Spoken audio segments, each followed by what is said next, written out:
So I was thinking about something. Let's say the devil, in my theory, is artificial intelligence source.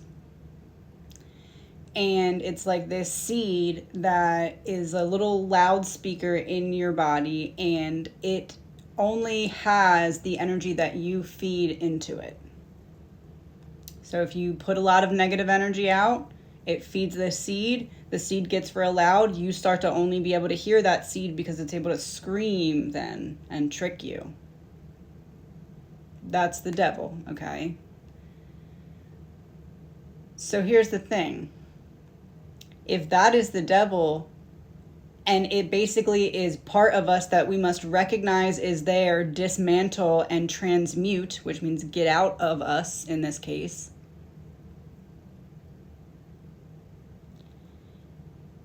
then it would make sense if this devil tried to convince us that it was something that it's not. Like tried to convince us that it was a real live entity that you have to come face to face with and sign some real contract with in order to be aligned with. As opposed to just something within you that its main goal is to stay within you, which means you must feed it energy so that it can be as loud as possible to convince you that that's not what it is. Because once you realize that's what it is, and you realize that all you have to do is understand it so you can take it apart and transmute it and turn it into strength and power and then ascend, it loses all of its power in that case, because once you understand it, that's like half the battle.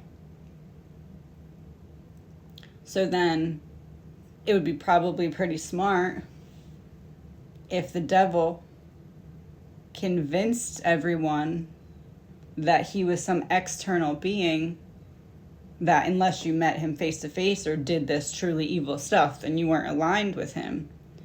When in reality, it's about getting all of that energy out so that you can ascend, because you can't ascend with any piece of that seed.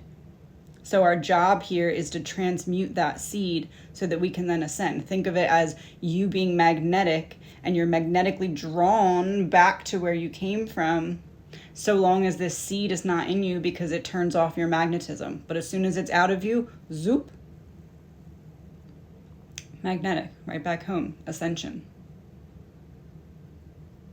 Just thought. Because think about it. The ego is the part of us that questions everything and seeks answers to understand, which isn't always a bad thing.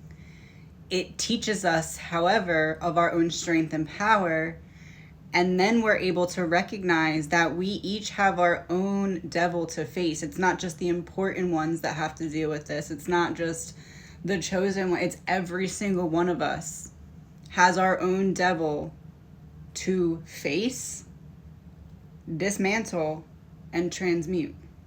So the ego is your preparation to teach yourself that you're important enough and your own power.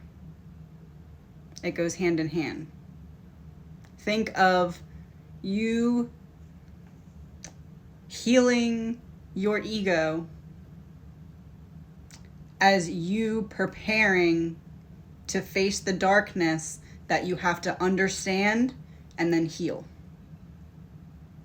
Because we're all the main character in our own story. So why would we all not have our own literal seed that we need to go to battle with?